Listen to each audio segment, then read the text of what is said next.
Europe 1, il est 18h31, le quart d'heure des éditorialistes d'Europe Soir, Nicolas Poincaré. Avec Anne-Laure Jumet pour l'économie, Olivier Duhamel pour la politique et François Clémenceau du Journal du Dimanche pour l'actualité internationale. Et Olivier, on commence avec vous et avec la politique. La campagne aura été marquée cette semaine par des petites phrases, deux petites phrases en particulier qui ont fait beaucoup de bruit.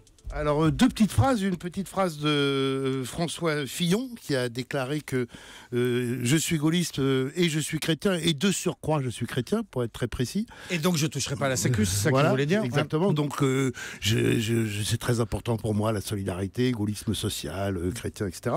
Et d'autre part, Vincent Peillon qui a comparé la situation faite aux musulmans en France aujourd'hui à celle des juifs sous Vichy. Ce qui évidemment a déclenché pas mal de réactions. Alors on en a beaucoup parlé. Est-ce qu'ils l'ont fait l'un et l'autre? Est-ce qu'ils l'ont fait exprès ou pas? Alors je pense que très probablement François Fillon l'a fait exprès, parce que la phrase est structurée, elle vient calmement, etc. Et je pense que Vincent Peillon, pas du tout. Et il y a une preuve pour ça, parce qu'il faut le démontrer, ce que je pense. Bon, je crâne, tout le monde s'en fiche. Et c'est ce qui précède. Il dit, il y a 40 ans. C'est complètement aberrant. Il y a 40 ans, il n'y a pas eu de statut des Juifs par Giscard d'Estaing. En vérité, c'est il y a 60... Il voulait dire les années 40. Ouais. Il voulait dire les années 40. Oui, mais le simple fait que, au lieu de dire les années 40, ils disent il y a 40 ans, prouve que c'est pas une phrase préparée, écrite. Qu'est-ce qui se passe? Il est pris dans une émission, on lui a accordé une demi-heure pour compenser le fait qu'il n'avait pas la grande émission politique comme Valls jeudi soir ou comme Hamon avant Noël.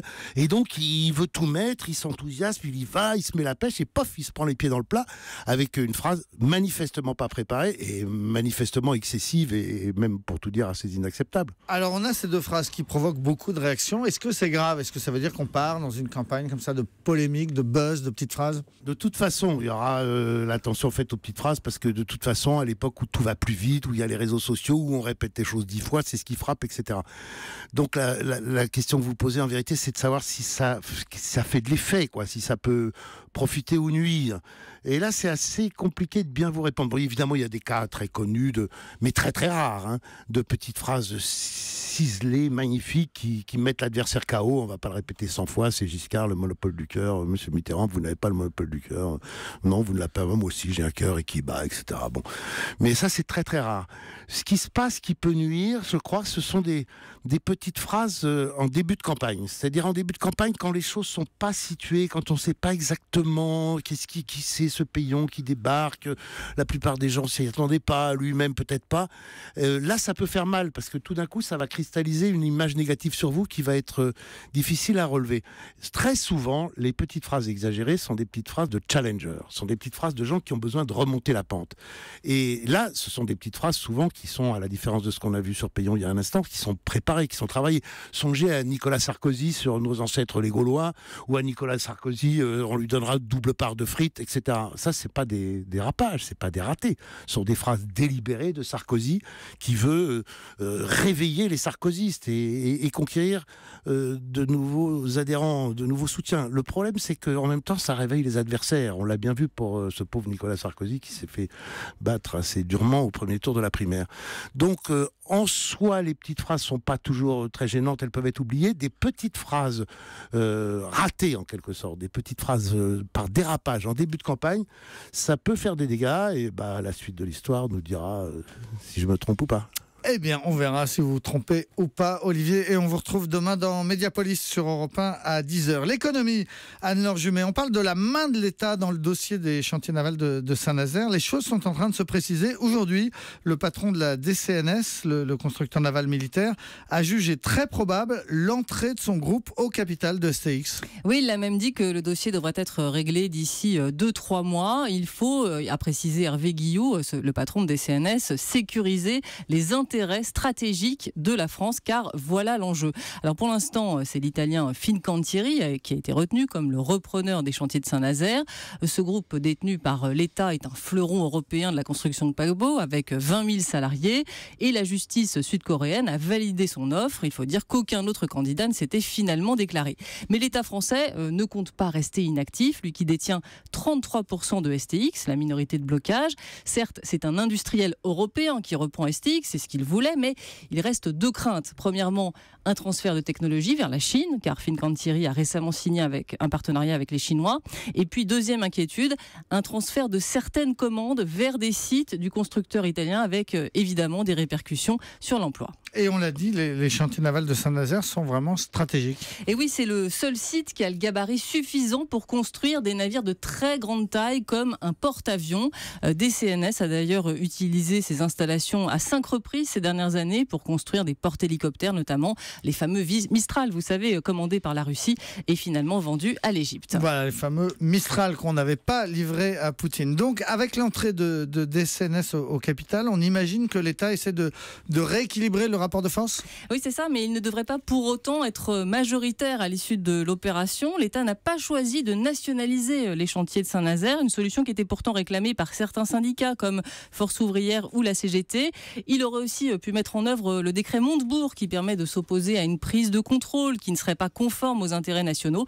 Là encore, ce n'est pas la solution qui a été retenue. Donc la voie privilégiée, c'est une présence renforcée via DCNS. Et puis, il n'est pas exclu que d'autres acteurs rentrent au capital sous l'impulsion, là aussi, des pouvoirs publics. 2 armateurs, clients de STX, un américain et un italo-suisse, pourraient aussi faire leur rentrée. Il faut maintenant caler le calendrier de cette entrée au capital de DCNS et c'est discuté en ce moment avec les Sud-Coréens. On suivra ça. Merci beaucoup, Anne-Laure Jumet. François Clémenceau, l'étranger, et puis ce qu'on pourrait appeler en Syrie la bataille de l'eau potable. Les Nations Unies viennent de dénoncer comme un crime de guerre la privation d'eau dont sont victimes plus de 5 millions d'habitants de la banlieue de Damas. C'est l'armée syrienne de Bachar el-Assad qui bombarde une poche de rebelles depuis plus de 2 semaines. Oui, c'est la bataille de Wadi Barada. C'est une localité qui se trouve à 15 km au nord-ouest de Damas et c'est dans cette zone que se situent les principales sources d'eau avec 2 lacs et une rivière, la Barada, qui arrose Damas. Et donc cette région est soumise à d'intenses bombardements depuis plus de 2 semaines. Les rebelles affirment que le régime a fortement endommagé les infrastructures d'approvisionnement. Le gouvernement de Bachar el-Assad soutient de son côté que ce sont les insurgés qui ont saboté ces installations en contaminant l'eau avec du diesel. Il est impossible naturellement de vérifier ces allégations de part et d'autre, mais le résultat, c'est que plus de 5 millions de Syriens qui vivent dans la capitale et dans ses banlieues sont privés d'eau potable depuis 15 jours. La pénurie est devenue telle que le prix de l'eau minérale en bouteille dans la région a presque doublé depuis fin décembre. Pour les Nations Unies, il faut donc impérativement mettre fin à ces combats pour rétablir le circuit d'eau potable et surtout pour enquêter sur ce crime de guerre qui consiste à priver la population civile de cette ressource. Sauf que le régime ne veut rien entendre. Exactement. On dit à Damas que l'on va se battre jusqu'au bout pour éliminer de cette zone de Wadi Barada la présence de Fatah el-Sham, c'est l'ancien Front al-Nosra, la filiale syrienne d'Al-Qaïda, mais les rebelles affirment au contraire que ce groupe armé n'est pas présent sur place et que les bombardements, appuyés par des raids des milices du Hezbollah, sont d'une extrême violence. L'Observatoire syrien des droits de l'homme parle d'un déluge de feu qui s'abat sur la région où vivent plus de 150 000 civils. Selon certaines sources rebelles, le régime aurait envoyé plus de 35 missiles sol-sol et largué une 40aine de barils d'explosifs dans la seule journée de mardi sur 2 villages dans la zone de Wadi Barada.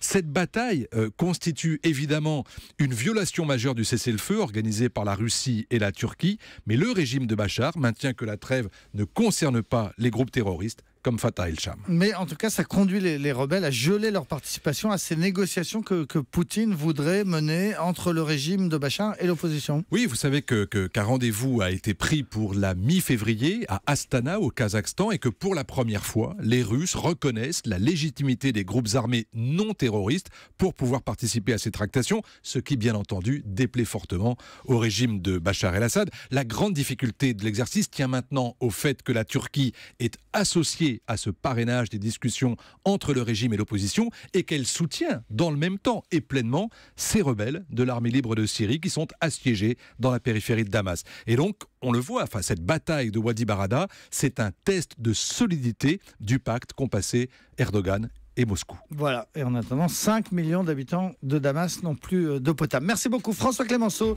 du Journal du Dimanche, Anne-Laure Jumet pour l'économie et Olivier Duhamel pour la politique. On marque une pause et puis on se retrouve pour les médias, le ZAP et Nicolas Canteloup.